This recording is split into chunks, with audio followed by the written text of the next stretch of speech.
Paul, thank you for jumping onto the show today. No, my pleasure, man. I appreciate it greatly. Thank you, man. Thank you. Let's start off here, man. Where are you coming out of? So I'm in Fort Lauderdale, Florida. Also, Miami, my borderline in between. Very nice. Miami is a thriving place always, and it continues to thrive. It's on fire right now. Miami is definitely going pretty crazy right now. Yes, sir. Yes, sir. Where'd you grow up? So I grew up, born and raised in Brooklyn, Bensonhurst. I see all your Italian stuff that you post up. So I'm very well-rounded in that for sure. I definitely grew up right in the heart. I grew up on 21st Avenue in Bath, right in the heart of Bensonhurst. Very nice. Were your parents, were you a second generation? How about your parents? Where were they from? So my parents both born and raised in Brooklyn. My father, he was always in the heart of in Bensonhurst as well. So we were always we moved to Staten Island for a short bit, and then we moved back to Brooklyn as well.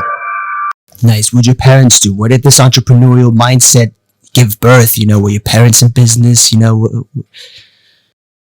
So my dad was actually a high-rise iron worker originally when he graduated from high school. So he went and did that.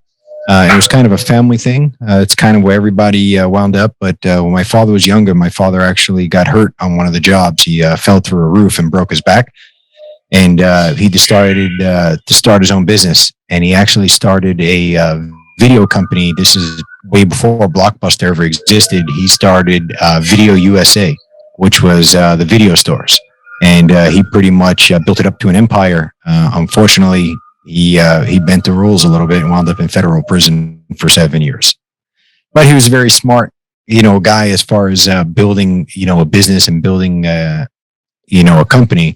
I guess he just went down the wrong path at some point to make more money.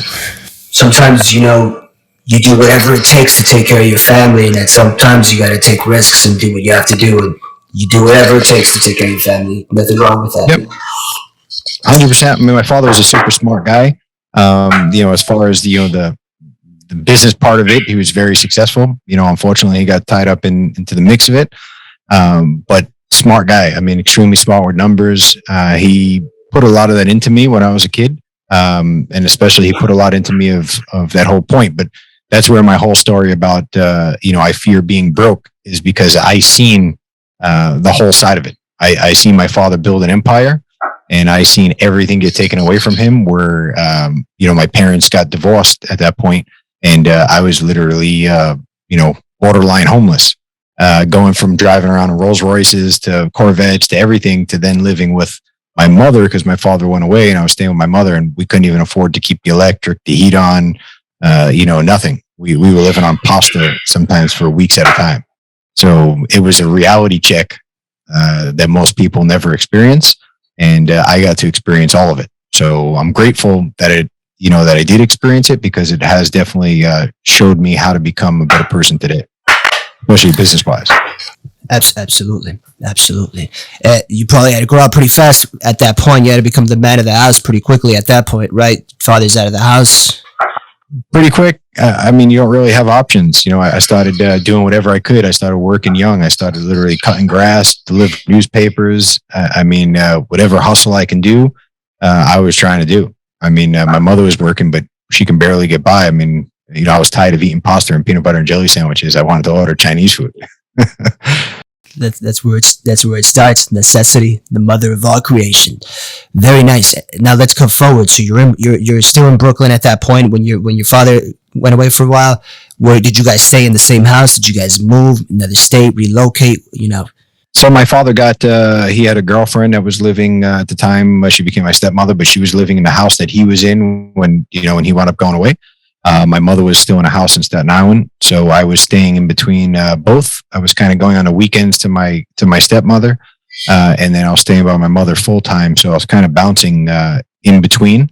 until I was about the age of 14. And then 14, I just went, my father came home and my mother wound up leaving to Florida, and I wound up going to stay back with my father full time. Very nice, very nice. And so you're 14 years old. You go to high school. You go to college. What did that look like? You know, you start to become your own person at that point. Make your way. You're with your pops. He's back home.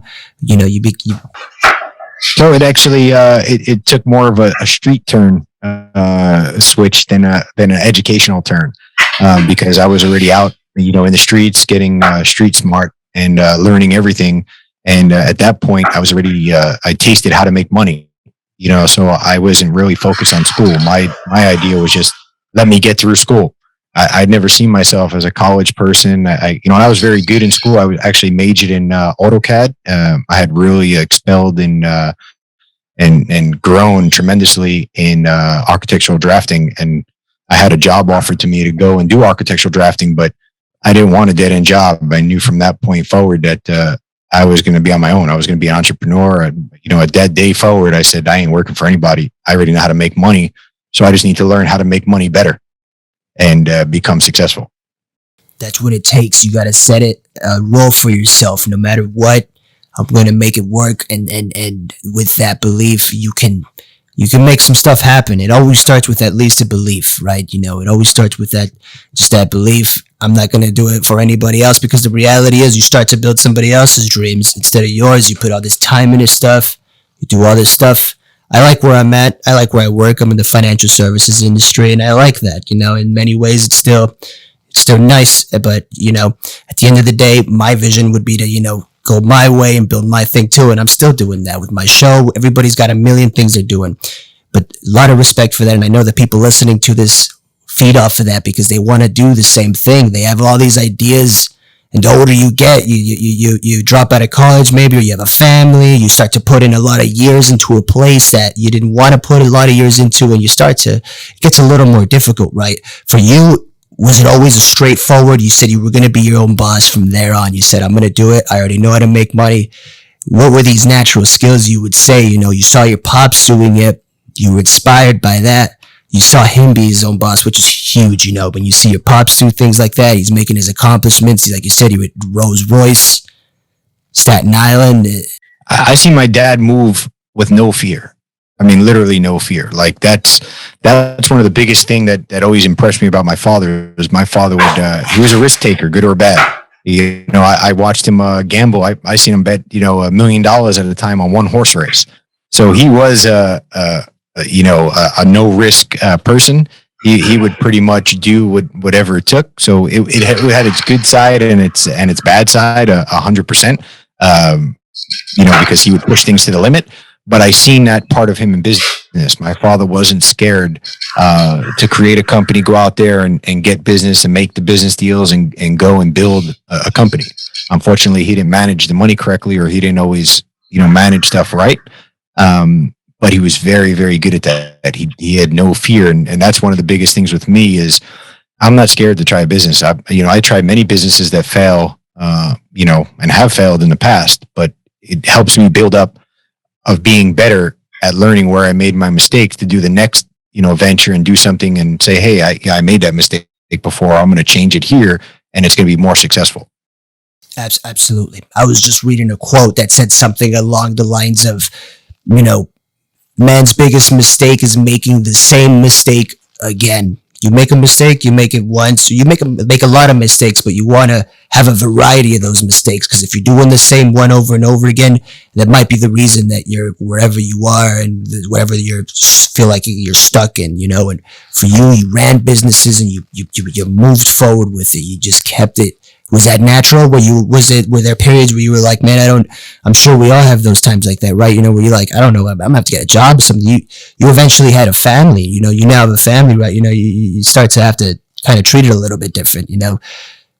Was it definitely fear? I mean, that's really the real reason why most people don't go and do their own business, is because their fear of how do I feed my kids? How do I pay my bills? How do I support my wife? How do I pay rent? You know, that's really what holds everybody back from being that entrepreneur and really starting a business. It's the fear. Is that what you would say? Let's talk about that, Paul. What what does it take for somebody who thinks they want to be an entrepreneur? They have the ideas, because not everybody has what it takes, right? Sometimes, unfortunately, you do got to work for somebody else, because you might not, once you start to work for yourself and take care of it, and you are that person, there's a lot of responsibility behind that you might just not want. What does it take for a guy to be his own boss and do it just like you're doing it? So you got to be willing to fail. That's the big, I see a lot of people on social media and Facebook and Instagram talking about how much money they made and how successful they are, and showing the upsides to everything. But the truth is that everybody had to fail. If you didn't fail, and you didn't fail multiple times, you're not successful. I don't care what anybody says, how much money they got, if it was handed to them or whatever, because I can tell you, I've started many businesses that did well, and they had to fail multiple times before they did well. And I had businesses that did well to a comparison of what somebody would think did well. And they say, oh, that company did good. But in my mind, it still failed because it didn't do what I expected to do. I didn't go into a business saying, hey, I want to start this one to make $1 million a year, and it falls short of $200,000 a year. Now, to me, that's a failure. To somebody else, they might say, man, you had a business making $200,000 a year. That's phenomenal. So there's all different levels of it. But every time I fail, I become better. I learned how to take those parts where I did bad at and say, well, why did this business fail? It failed because I didn't have the right people managing the money, or I didn't have this right customer service, or I didn't have this being done on time, or my costs were too high in this area.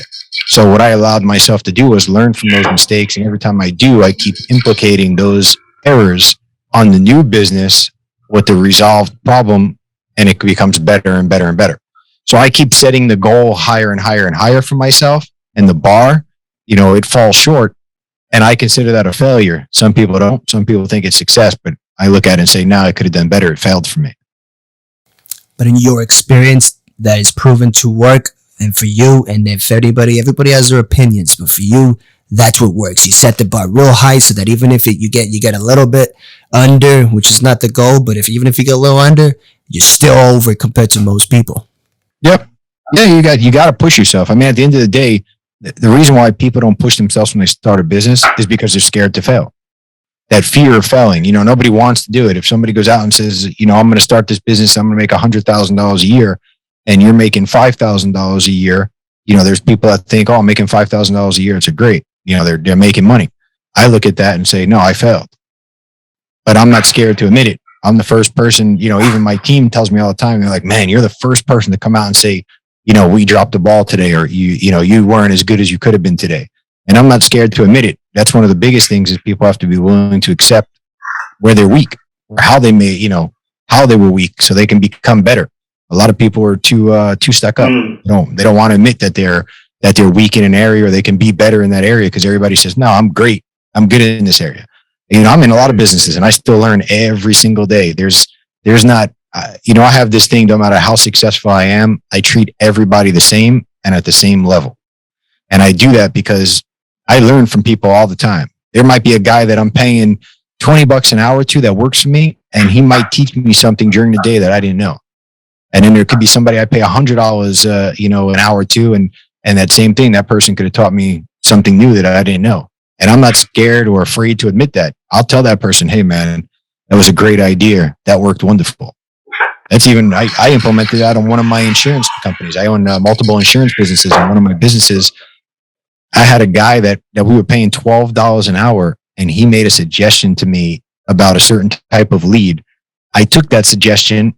I went into that area or that criteria for the lead, and it prints money. It enrolls us clients all day long now. And that was something that a $12 an hour guy taught me. So I don't treat anybody different, because that person could just be trapped in a certain situation. Doesn't mean I'm better than them. Just means they haven't had the ability to expose what they're good at. So I give everybody that same little bit of help and show them the same value, because, hey, you could be the next guy that helps me make millions of dollars. And unfortunately, a lot of people don't see that in everybody. A lot of people think that because somebody doesn't make the money they make, that they're under them. They're little compared to what they are. And I think that's a big mistake in the business. You don't take care of your team, eventually they're going to come after you like piranhas. They'll eat you alive. Yep, 100%. That's something that happens. It's like the student that goes after the teacher. So we just, it's a different mindset in that type of business. And I've learned that from being in the streets, because back in the day in the streets, you talk to somebody that you don't know, and next thing you know, that person knows a lot of people. And it's just a rule of business that I always, implemented. I mix street with business because you can be really book smart. You can be super educated. I know guys that went to school and are super educated, but they still work for somebody and can't make more than $100,000 a year.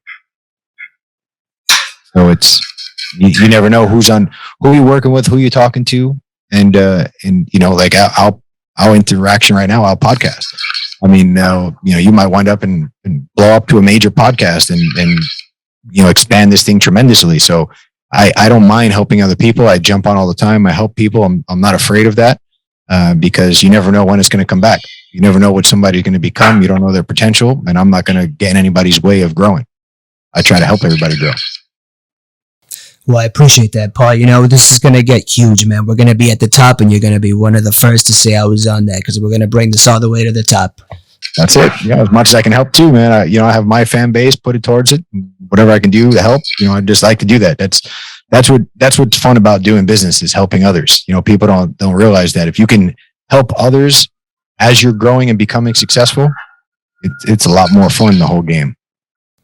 Absolutely. I appreciate that, Paul. And I reciprocate the same to you. However we can do the same to you. It's all about just, helping each other out and whatever you can do, whatever we can do for each other. It's really what we try to do with this show. My goal, reaching out to people, trying to build an audience. I want people to invest in the brand, in the lifestyle of what we do with the show, with the entire brand of the production company. What we do is we're trying to help people, right? That's what we do, and it's what I do in the financial services industry. It's why I like doing everything that I do, because if you help people, just like what you were saying, man, you respect every man, you don't know what's going to happen, and it's even just better that way. When you're walking around with all this stress about whatever it is, you're kind of just like, you're closed off. You're not allowing any type of magic to take place. There's a lot of magic that can happen around you. With you, it's like improv acting almost, but you're the master of, you can improv when you're good at the craft. For you, it's like that. You already know what you're doing, and then you just let it rip. You let your team provide, stuff like this guy was saying, this guy recognized that leads equals money. A lot of people aren't willing to invest in leads. A lot of people don't want to buy leads, and they just stay where I don't want to do that. And I mean, have you ever ran your own business? You gotta invest to get back. I mean, you gotta be willing to take those, the risk. And I'm a big believer in being a leader. I tell people all the time, you can't grow unless you learn how to be a leader. And that's one of the biggest key things in business is overcoming the fear, but learning how to be a leader. My guys will come in and sometimes I'm mopping the floor. I'm not even kidding you. I'm literally mopping the floor, wiping down the coffee machine and doing something like that. My guys will come in and like, bro, what are you doing? You have somebody who does that. I said, man, I'm not better than anybody else. I'm standing here. I can wipe down the coffee machine myself. I can mop the floor if something spilled on it. I don't need to give anybody a job that I can't do. And I do that because I'm a leader. If I'm going to war, I'm going out there with the team. I'm going out there up front. I don't want to sit behind my troops dying. I'm going out to lead. I want to be on the ground with my team. When these guys are on the phone, I go into the room all the time in the sales floor, and I jump on, for the health insurance stuff, I jump on all the time and I get on calls. Like, why are you getting on a call, man? We got this. And I'm like, it's not the point. I'm like, if you're doing it, I can do it too. And I'm going to show you that I can do it. Just because I'm, the boss doesn't mean I'm better than anybody. I'm going to go here and jump on the floor and hit it with you guys. Why not? Well, let's make more sales. I'm not better than you. Maybe you can be watching me and see what I'm doing different than you're doing, so we can get even more deals closed. And they love it. My guys, everybody who works for me is, they're really ride or die guys. I mean, these guys are with me because they see that I don't care about getting my hands dirty. I don't care about jumping in the mix, and I'm not scared to do what they do. I don't give anybody a task to do that I can't do myself. If you can't do it, then you don't belong in the game. And that's what it comes to. The same thing with business. You got to have that mindset. If you're not willing to do, you can have an idea, but if you're not the one implicating the idea and putting it to work with the team as they're doing it, who's going to believe your story? Who's going to believe your success? Who's going to believe that your idea works? Nobody. Put the put the plan into action. You can be on the drawing board for only so long, right? A lot of people kind of stay on that drawing board for a little bit too long. And results, it's all about action and results. You know, it's time can go by pretty fast, and you can be on that drawing board, and once you start providing ideas, especially your wife or your significant other, they might, you know, it's like they say, you know, every time you put this out there into the universe, but you're not executing it on it, you know, it does a lot, and you might not see it because it's like a roller coaster up here, but you want to put it out there, do it. Put it out there, do it, and you know, it'll work out. And if you do it like you did it, you keep making those mistakes, new mistakes, improve. You let things fail. You don't let them fail, but things happen. You learn from that. It all contributes to the bigger picture, which is the man behind it all, right? Everybody invests in the man behind it all. That's why your team works for you. That's why they like what you do. It's all about the atmosphere and what you're around. If you want people to be a certain way, then you got to feed off. They got to have something to feed off, right? If you're out there with your feet kicked off and kicked on the couch or whatever, and you know, they might be doing the same thing, or they might just be, you know what, this is too nice, man. I want this. This guy's getting help me. You know, they start to see that stuff. Even if you're doing that behind closed doors, don't let them see that. Don't let them see that. You got to go do something that they're seeing is what you want to be displayed. Otherwise, you know, humans are very, we reciprocate what we see, right? So if the boss has got the feet kicked off. Yeah, I had, in some of my other companies, I had partners that I'm a guy I'm in early. I'm here by 7 o'clock, 6:30, 7 o'clock in the morning, and I'm the first one in, last one to leave. And people see my work ethics and they don't know how I do it. You know, I run every night. I jog probably 3 to 5 miles every night at midnight. I run from like 11:30, 11:45. I do my 3 to 5 miles every night. In between, I hit the gym as well. And I do everything run multiple companies during the day. And I had business partners that just couldn't keep up. These guys would come in 10:30, 11 o'clock in the morning, you know, have to run out by 4 o'clock, 5 o'clock. And I do so much that they would fall off. They would actually quit or walk away from the business because they thought they weren't doing enough, which is true. They weren't doing enough. And I said, you see what happens when your business doesn't do well because you guys don't bring the same energy and strength that I bring to the business. I'm not scared. I'm not afraid to jump into it. I'm not too good or above anybody, you know, ever. I'm here to, you know, make stuff happen. And a lot of people, you know, don't do that. Like, you know, Grant Cardone, not to drop names, but, you know, Grant, whatever he does or however his models is or whatever his things that he does, you got to give the guy a lot of credit. He hustles all day long. He's on clubhouse meetings at night, all different hours. He's up early in the morning. He's working out and he's 50 something years old or 60 years old. And he's running around like crazy. And I give him so much credit for bringing that much energy to the game, because I'm sure there's days he gets up and doesn't want to get out of bed. And I'm sure there's days I get up and I'm like, man, I'm tired, but I got to go. You know, God gave me the opportunity to wake up today. I got to use it. Something's got to be done. I can't just lay in bed and kick around. I'm going to get out there and get it. So it takes that aspect. It takes that person to get out there and really push yourself, because if you don't do it to yourself, the people you're trying to lead aren't going to do it. It's just not going to happen. Your business is going to fail. And that's one of the failures that I had to learn in life, was you have to dedicate your time, energy, and everything to making a business successful. Because if you don't, it's going to fail. I mean, it's a baby. You know, you're starting a new business. It's literally a newborn baby. If you had a new baby, you're going to leave it at home with nobody to take care of it, no food, no nothing. It's going to starve to death and die. So that's how a new business works.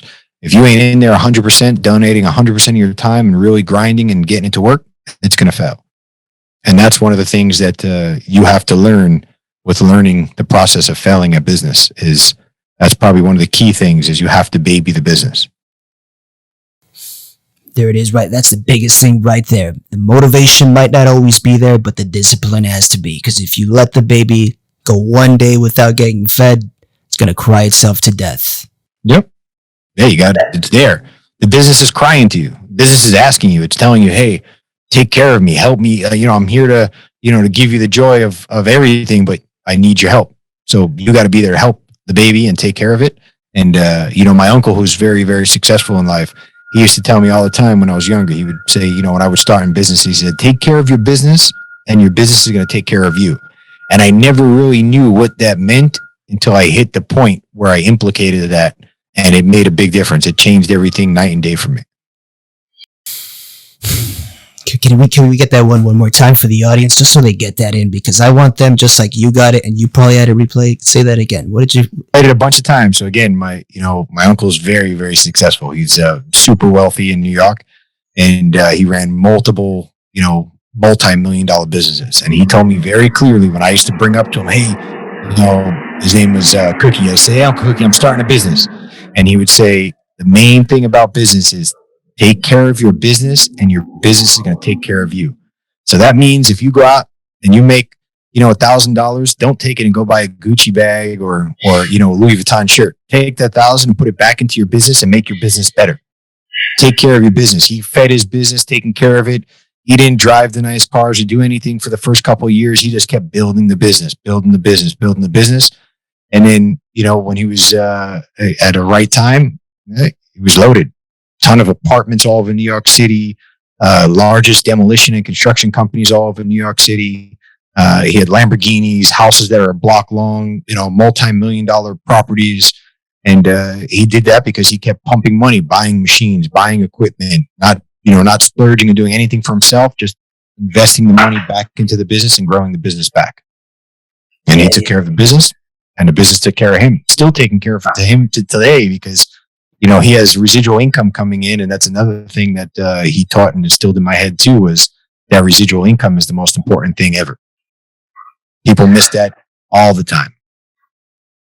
Let's get into that, Paul, because you know a lot about this. What is the importance of residual income for people, so that they know that, it's like I heard once, cash is trash. You have to have consistent flow of cash, because if you just get it one time, when are you going to get it again? You're going to blow that off on the Gucci bag or whatever you blow it off on.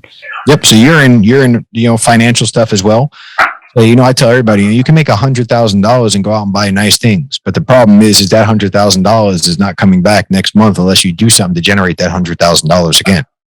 So the difference is you can go out and put that money to work for you in type of businesses that generate residual income. So I know when I'm making X, I'm not making X because I sold a bunch of deals today. I'm making X because I invested or reused that money that made me money. And now it's continuing to make me that 100,000 every month. So I can go out and burn that 100,000 next month. Doesn't matter to me. Next month it's coming again. And a lot of people don't understand that. I see a lot of people start online businesses and Shopify accounts, and they'll go and make, $300,000-$400,000. And then what happens is the product goes cold, and then they don't have any more stuff to do. They got to recreate a new product. But in that meantime, they're going broke again because they're blowing up their money and they already blew it, or they bought nice cars or lease cars. So, I tell people, look, if you have $100,000 invested in, you can choose however you want, but I just say, imagine you take an annuity, you put your money into an annuity for a 10-year annuity, you let it sit still for 10 years. In 10 years, that money is going to pay you X amount every month for the rest of your life. So now you didn't go out and buy, Gucci clothes or Louis Vuitton stuff. You invested that money, and now that money's feeding you. And every month, if it pays you, let's just say $10,000 back a month on that annuity, you can do whatever you want with that money. You can burn it every month. You can buy cars, you can lease cars, you can buy watches, you can do everything that you choose to, because at that point, it's residual income. It's going to keep coming back in. I do that on the insurance level, and I do it on other, companies. Like same thing with insurance business. These policies that we write, they pay residual income forever. I negotiated my contracts where I get the highest paid contracts for that reason. Smart man. Missed the point when they negotiate their contracts, and they get contracts that pay them large amounts up front, which is the stupidest thing you can ever do, because all they do is the carrier saying, yeah, we'll feed you up front. We don't have to worry about ever again. I don't want that. I say, no, don't give me nothing up front. Keep that money. Pay me residual income for the next 30 years. That's what I want. A lot of people will want that smaller pie up front versus the big picture. Yep. You take the carrot that's getting dangled in your face, and the insurance companies aren't stupid. That's why they do that. They dangle that carrot because they want you to take it, because they know that client for them is worth more over a lifespan than giving you a simple $1,000 or $2,000 up front for writing that policy. Because that guy wants to go out and, get a fancy car, drive a Rolls Royce, buy a Mercedes. So he's looking at it and saying, man, if I can make $50,000 this month, I'm going to go take it and run with it. And that's the sucker. The sucker does that because he takes the money, gets a Mercedes, he buys depreciating things, and a couple of months later, he's not writing new business, and now he's broke. Now he has to figure out how to do all that again, or how to buy the leads, and these guys all drowned. And that happens in multiple businesses. It's not just insurance. It's it's a lot of businesses that people make that mistake over and over and over. All right, so for a man to avoid being a sucker, Paul, you got to reinvest. Always invest in yourself. Constantly invest. It can't stop, right? This is a constant thing you got to reinforce, right? You got to always be investing in yourself. There's never periods where you take a break, and that break might be more detrimental than you might even realize. And it's a shame when you see it. You see it all the time. Your buddy's killing it, doing so good, and you kind of see the rock star lifestyle kind of taking place afterwards, and it's like, what do you do? Working, it's running itself. You don't know what's happening, and they lose it all, and it's a shame, and hopefully everybody can bounce back from that. A lot of people can, but you want to keep it going, keep the flow, make it work, man. That's the whole thing. You want to make your money work for you. That's the levels of success. If you look at all the rich, successful people, they have multiple streams of income. And why do they do that? Because they have their money working for them. You people keep money in the bank all the time. I say, why do you have $100,000 sitting in a bank account? What is, you might as well burn that money. That's not doing nothing for you. They're like, oh yeah, but I have security behind me. I say, you don't have nothing behind you. You have something that's depreciating. Because look how high everything has gone up. The prices of stuff have gone through the roof. $100,000 10 years ago is not $100,000 today. It's not going to get you nearly what you could have got 10 years ago. Housing market proves that right now. Housing market down here in Florida is insane. It's like skyrocketed tremendously, and it's happening all over. So I tell people, look, take that $100,000 in a bank, take it out of a bank account, go put it into something else, even if it goes to sleep for 10 years, and go out back to work for 10 years, making more money. And then all of a sudden in 10 years, when that money starts paying you residual income for the rest of your life, now you're making money. There's a ton of different things that you can invest in. I know guys that play in the watch market. I know guys that when COVID hit, they took $200,000-$300,000 and put it into the watch business. And those watches today are worth triple the amount, and they're continuing to make money for them. So there's so many different businesses that you can do, but the problem is fear. It always resorts back to fear. A guy who has $100,000 in a bank account is scared to touch that money. They look at that and say, oh, that's my life savings. I can't touch it. If that money's gone, I'm stuck. But I tell people, as long as you have that mentality, you're going to go broke, or you're going to keep working for the rest of your life, because eventually that $100,000 is not going to be worth $100,000 anymore. Yep, absolutely. And loose lips sink ships, and he might mention to somebody he's got 100,000 in the bank doing nothing, and you know what? They're going to be using it, and they're going to depreciate his life savings, unfortunately, because the goal is put it somewhere. It's more exciting anyways, right? Even if you lose a little bit, put it somewhere so it goes places. And that's just something that you have to do. I mean, you literally have to put your money to work for you. If you don't, you just nothing's going to happen. But a lot of people just make that mistake. What's a constant thing you got to reinforce yourself, Paul? That kind of, when you wake up, you're a little. When you're waking up, what's the one thing you got to do to get the morning started? Pretty much, I tell myself every day that God gave me an opportunity to open my eyes today. So if God gave me an opportunity to open my eyes today, then I have to make stuff work. I have a family. I have a wife. I have 2 kids. I'm married 20 plus years already. And I look at it and say, my kids depend on me.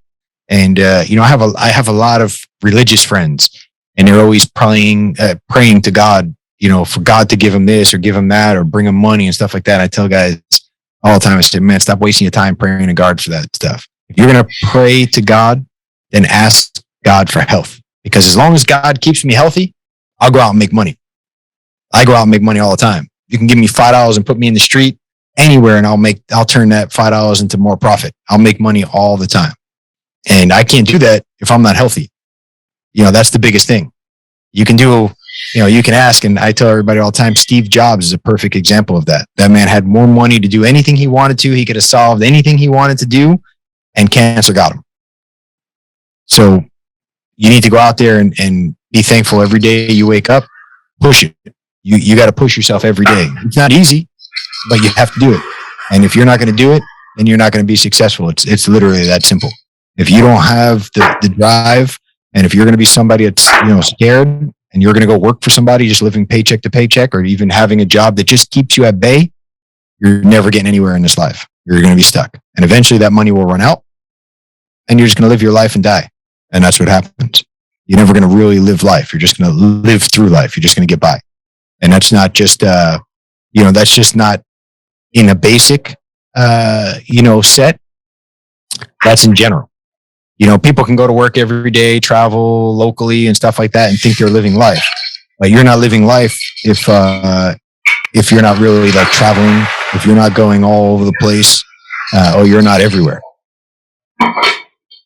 So I'm the type of guy, I want to explore. I want to see things. I just don't want to get by in life. I just don't want to show up at work. And I was just talking to a buddy 10 minutes ago, right before this call. He called me. He just got a huge job, $250,000 a year. It lasted 90 days. They fired the whole division. He's without a job now.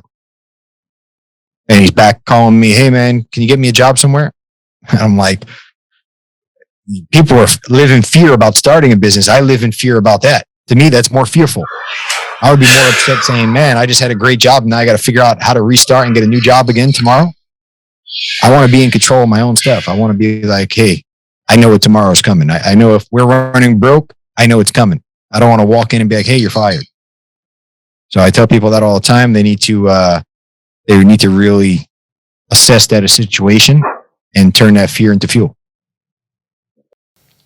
You hear that? Just so people are listening to that. Turn that fear into fuel. That's a really big thing because we are more afraid of things than we might admit in life. And if you can turn that fear into fuel, that's how Mike Tyson became the world's youngest heavyweight of all time off of his fear. So use that fear and it'll become flame and you're going to be a freaking rocket ship. 100%. Anybody who goes into a fight that's not in fear going into that fight is never going to win the fight. Every fighter that tells you when they get in the ring, there's fear when they're going in that ring. And the fear is what drives them to win the fight. Most of the time you see these fights all the time, people go in cocky and confident, they get knocked out and lose.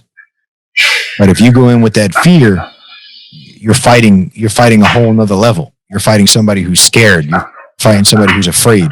That person's going to swing and keep swinging and keep trying to do whatever they can because they're in a fight or flight mode.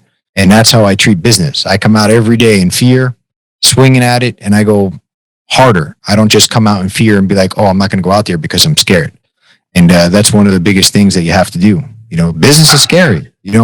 Taking your money and investing it is scary. Taking a risk, it's scary, but the benefits, are through the roof. What it can become and what you can become is incredible. You think, Jeff Bezos from Amazon, you think when he started this whole thing, he wasn't scared. The guy had a little office, 5 feet big, and look at him now. He can't even spend his money. So I'm sure he was in fear. He had a wife, he had family, and I'm sure he was there. He had to go and push himself to do it. Turn the fear into fuel, you guys. Turn that fear into fuel. Manifest that fear, And here's the thing, you can have both, but it's about, I think, let's take away the word fear. Some people might not understand. Keep that hunger. Keep that mindset that you can never underestimate the opponent because it's almost when you go into it a little too loose. Conor McGregor is one of the greatest fighters of all time, and I heard somebody say something really funny. They said, "Can you believe this guy? How many fights he's had, and the gravity of these fights, and he hasn't even won in like 7 years. The guy hasn't won a fight in like 7 years, but in our eyes, he's still winning. He's kind of in his own way. The guy's winning. So keep yourself motivated. Keep yourself. There's a lot to learn from that. I think that's why everybody likes to see that guy. It's feed off of that. People still watch his fights over and over and over, even if he loses, because he brings the energy. He brings the emotions to the fight, and that's what you have to do. People will still tune in to watch Mike Tyson fight over and over and over. Same thing, because you don't know what's going to happen, but Mike Tyson comes to fight. People don't watch a fight because they know somebody's going to win. People come and watch a fight because it's going to be a fight. And that's what brings, the drive. And it's all about fear. Fear is you can use fear in your advantage, or you can use fear can take you as a disadvantage. So you have to learn how to take it and maneuver it around. Paul, can you go ahead and give our audience maybe a quote, something you like to reinforce with yourself that they could walk away with and maybe think about a little bit? Just stuff, something, we all have those things, What's a quote you like to maybe live by or use? So one of my biggest things that I always push again is I fear being broke. And the reason why that is because I've been on the other side. And I can tell you that money doesn't make everything happy. Money is not the best thing ever. But I can tell you that living broke is much worse than living with money. And I don't want to ever see that other side again. So I tell people all the time, I fear being broke. I have a sign in my office that's big, and I keep it up with a lion on there, with a big lion facing the I fear being broke. And the reason why I do that is because that's the truth. That's what drives me. What drives me is fear of being broke. I've seen both sides of it, like I said earlier, and I never want to see the side of being broke. So that's what drives me. And I tell everybody, because I have a family, I have a wife, I have kids. I know what it takes. I know it has to be done. And I tell people that if you don't have that drive, if you don't have something that pushes you and motivates you to be successful, you're not going to be successful. So you have to dig down deep, find out what it is. But at the end of the day, for me, it's the fear of being broke, because I've been on both sides, and I can tell you that the side of being broke really, really sucks. I mean, you don't have to have a lot of money to be, rich. Like I was saying, some people they look at being rich as having, private planes flying around the world and doing whatever. Some people look at being rich as they get $10,000 a month and they can live free and do whatever they want. So you have to evaluate your situation, see what free, or freedom is, and what value you put on that, and what determines your level of rich. But at the end of the day, I fear being broke. And that's what drives me to become successful and build empires. Paul, you wrote a book, right? You're an author as well. Correct. Yep. The book is coming out.